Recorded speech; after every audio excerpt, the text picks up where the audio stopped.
Hallo my graad 10 klas en welkom terug by die volgende les. So, onthou julle ons het laasweek gepraat oor woordsoorte en ons het spesifiek gepraat oor wat werkwoorde is. So wie kan onthou? Wie kan vir my enige iets sê oor wat 'n werkwoord is? OK. Jana, jy is reg. Skop. Hy skop die bal. Nog iemand? Kobus? Hy eet die appel. 100%. So julle is reg. Enigiets wat vir ons 'n aksie verduidelik is 'n werkwoord. So, vandag gaan ons 'n bietjie verder praat oor nog 'n woordsoort en ek gaan net my skerm hierso met julle deel. En reg, kan julle almal hierdie skerm van my sien? Graad 10 Afrikaans huistaal. OK, so ons gaan vandag verder praat oor woordsoorte en ek gaan gou vir julle 'n prentjie wys. En dan gaan ek vir julle vra wie kan vir my sê oor watse woordsoort gaan ons vandag praat? 100% reg. Ons praat vandag oor bywoorde. En het enige van julle enige idee wat 'n bywoord is? OK? Dit maak glad nie saak nie, want dit is hoekom ons hier is, om te leer, né? So, kom ek wys vir julle. Die leeruitkomste vir vandag of die lesuitkomste vir vandag. Aan die einde van die les behoort jy bywoorde in sinne te kan identifiseer. Jy behoort die 3 hoofsoorte bywoorde te kan identifiseer. Ek sal later vir julle wys wat dit is en dan moet julle ook later vir my kan sê hierdie bywoord is hierdie tipe bywoord val onder hierdie bywoordsoort. Jy moet jou eie sinne kan maak met bywoorde in en jy moet die belangrikheid van bywoorde in sinne identifiseer. So, kyk ek gaan na die volgende sinne. Michael eet sy kos vinnig op. OK, so wie kan vir my sê, wat is die werkwoord in hierdie sin? Ja, 100% reg. Dit is eet. Ons kyk na die volgende sin. Lisa speel vanaand haar klavier. Weereens, wat is die werkwoord in hierdie sin? 100% speel. Pieter hardloop buite in sy tuin. Wat is die werkwoord? Jy is doodreg. Dit is hardloop. Nadine werk binne. En Nadine werk binne, wat is die werkwoord in hierdie sin? Werk, 100% reg. Stefan doen saans sy huiswerk. Baie mooi. Die werkwoord is doen. En Jana spring hoog. Oeps, ekskuusie.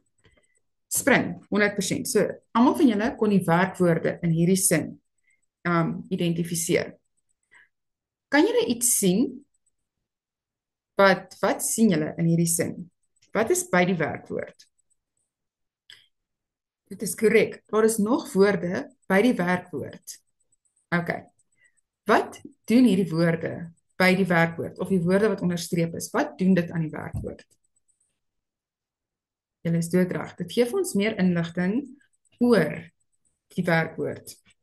Julle is 100% reg. So as ek sê Michael eet sy kos vinnig op. Hoekom is vinnig 'n bywoord? Want, ja, julle is 100% reg. Dit vertel vir ons hoe hy sy kos eet. So, kom ons verander nou van die woording. Michael eet sy kos vinnig op. En ons verander dit na Michael eet sy kos soggens op. OK? Kan julle 'n patroon hierso sien? Enigiets interessants wat julle opval? OK, kom ons verander nog 'n paar sinne. Lisa speel vanaand haar klavier. Lisa speel oral haar klavier. OK? Nadine werk binne, verander na Nadine werk hard. Mooi.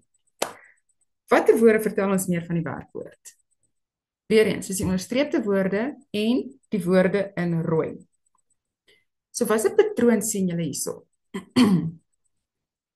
Of die woord onderstreep is of hy in rooi is. Wat 'n patroon sien julle? Daar moet iets wees wat ons 'n patroon wat julle sien. Wie kan my vertel? OK, Sanet, vertel my. 100% reg. Dit is die werkwoord bly dieselfde, maar die manier waarop die werkwoord gedoen word verander. So, Michael eet sy kos vinnig op. Nog steeds, Michael eet sy kos. Selfde persoon, selfde aksie. Maar die manier hoe die aksie gedoen word is nou anders. OK. So, wat is wat is 'n bywoord? 'n Bywoord is 'n woordsoort wat vir mens meer inligting verskaf oor die werkwoord. Daar is 3 soorte bywoorde. Okay. Ons het nou 'n bietjie aan almal al geraak. Daar is voorbeelde van almal, al die sinne waarna ons al gekyk het. Maar kom ons kyk nou na hierdie sin. Hulle speel nou lekker agter in die tuin. So daar's 3 bywoorde in hierdie sin. 3 woorde wat ons meer vertel van hoe hulle speel. Okay, en wie kan hierdie 3 bywoorde vir my identifiseer? Mooi. Nou. Nou is die eerste bywoord. Hoe verander of hoe verduidelik nou speel? Hoe verduidelik hierdie bywoord die aksiewoord? As ek sê nou. Pragtig. Dit verduidelik vir ons 'n bywoord van tyd. Wanneer gebeur dit? Dit gebeur nou. Okay, liewe klas, wat is die volgende bywoord? Korrek. Die volgende bywoord is lekker. Okay, en hoe sê lekker? Hoe verduidelik lekker speel? Bywoord van wyse. Hoe speel hulle? Hulle speel lekker. Hulle speel nie sleg nie, hulle speel lekker. So, hier sien ons nou klaar 2 tipes bywoorde. So, daar is 3 soorte bywoorde. Die 2 soorte wat ons nou gesien het, dis 'n bywoord van tyd. Wanneer gebeur dit? En 'n bywoord van wyse. Hoe gebeur dit? En dan die laaste bywoord, hulle speel nou lekker agter in die tuin. Mooi, agter. En hoe verduidelik agter die werkwoord speel? Baie mooi. Dit verduidelik waar die aksie plaasvind. So, daar's 'n bywoord van plek.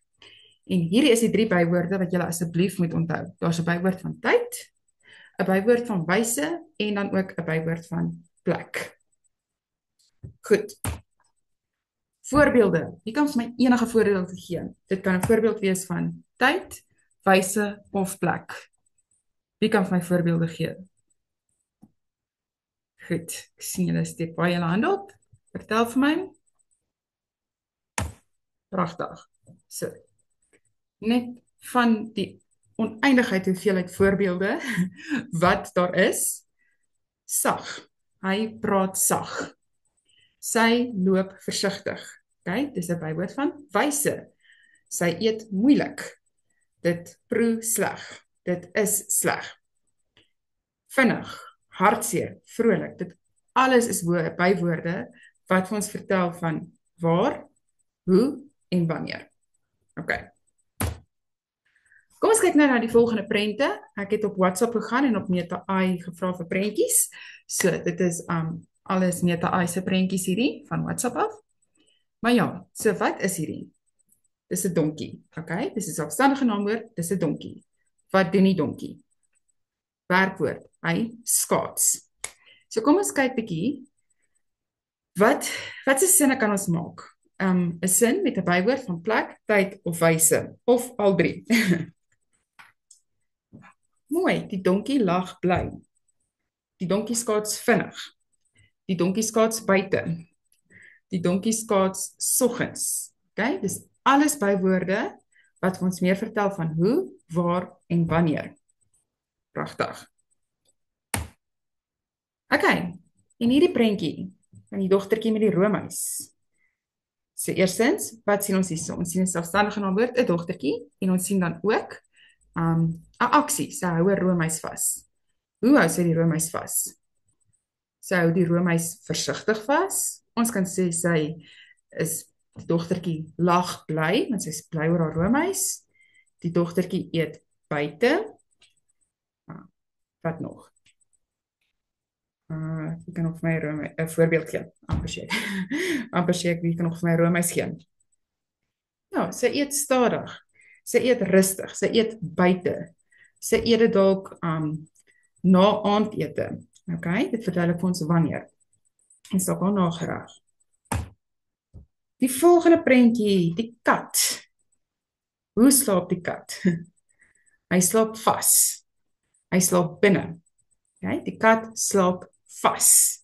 Die kat slaap binne. Die kat slaap die hele dag. So dit verduidelik vir ons wanneer die kat slaap die hele dag. Hy slaap op 'n daaglikse basis die hele dag lank. Baie mooi. Volgende prentjie. Hy skop die bal hard. Dis hoe hy skop. Hy skop hom vinnig of goed. Hy skop dalk baie akkuraat. Dit verduidelik alles vir ons hoe hy die bal skop. Hy skop die bal daagliks. Hy skop die bal by die oefening of hy skop die bal saans. Hy skop die bal buite, okay? Want mens kan duidelik sien dis buite. Ek dink as hy die bal binne in die huis skop, gaan sy mamma dalk met hom raas. So ons sê hy skop die bal buite. Weereens, dit verduidelik vir ons hoe hy die bal skop, waar hy die bal skop en hoe hy die bal skop. Okay? En dan die laaste prentjie. Ek dink dis die meeste onderwysers voel. So ons is baie lief vir julle, maar ja, partykeer dan voel jy wil net skree. So, die onderwyser skree, kom ons begin. Hoe skree die onderwyser? Hy skree hard. Hy skree daagliks. Hy skree veral maandagooggende as hy uitvind iemand het hulle huiswerk gedoen nie. En waar skree hy? Die onnie skree in sy klas of die onnie skree by die skool. Okay? Dit alles verduidelik vir ons meer van hoe hy skree of waar hy skree. Dit gee net vir ons meer inligting van hoekom of miskien nie hoekom hy skree nie, maar dit verduidelik vir ons meer van skree. Okay? Waar skree hy? Hoekom skree hy? So as ek byvoorbeeld net sê die onderwyser skree, ja, ons het inligting, maar as ek of ons sê hy skree kwaad, dan weet ons hy's regtig kwaad. Of as ek sê hy skree by die skool, dan weet ons okay, wel die onderwyser is nou by die skool, hy skree nie by die huis nie. So, bywoorde verduidelik net vir ons bietjie meer of laat mens net beter verstaan. Ja, laat mens net bietjie beter verstaan van werkwoorde. Of dit gee net vir mens bietjie meer inligting. Okay, finale gedagtes. Ek het nou klaar gesê, hoekom is bywoorde belangrik in 'n sin? Dit maak net vir die ontvanger wat luister die sin bietjie meer duidelik. As ek byvoorbeeld vir julle sê ek eet 'n toebroodjie. Okay? Julle weet ek eet 'n toebroodjie, maar as ek vir julle sê ek eet elke oggend 'n toebroodjie of ek eet soggens 'n toebroodjie, dan weet julle wanneer ek dit eet. As ek sê ek eet 'n toebroodjie vinnig, dan weet julle ek eet die toebroodjie, ek hou miskien daarvan, maar dit gaan net bietjie vinniger. Okay? Hoe help bywoorde om 'n sin duideliker te maak? Mens verstaan net die aksie beter. Stem julle saam? En kan bywoorde die betekenis van 'n sin verander? Ons het dit nou gesien, soos Michael eet sy kos vinnig op, of Michael eet soggens sy kos. Okay, dit verander die aksiewoord van hoe hy dit eet, na wanneer hy dit eet. Maar die aksiewoord bly nog steeds dieselfde, dit bly nog steeds 'n werkwoord eet, maar hoe hy dit doen, word anders. Goed. Baie dankie julle. Het een van julle enige vrae? Nog iets? Okay, dan gaan ek nou hierso stop share. Ja, sit net ek. En dan sê ek vir julle baie dankie dat julle na my klas toe gekom het en ek sien julle baie vinnig weer. Totsiens.